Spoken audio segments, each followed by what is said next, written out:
You have many different filter options to try to find the best fit recruit for your program.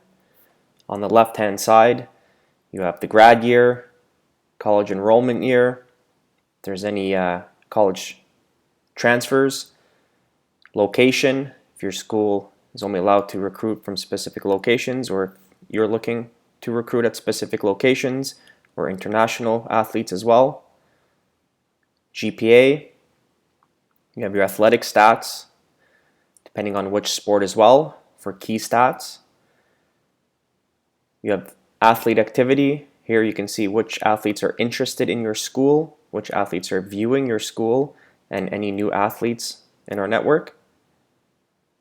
You have your SAT, ACT, and TOEFL scores, any specific majors from athletes, athletes that have film, so recruiting videos, and as well as any athletes that have already committed. So as you see here, we're in a tennis account. For men's tennis, there's 558 recruiting profiles. If you're looking at a grad year, let's just say 2022 to 2023, it's going to limit it down to 188.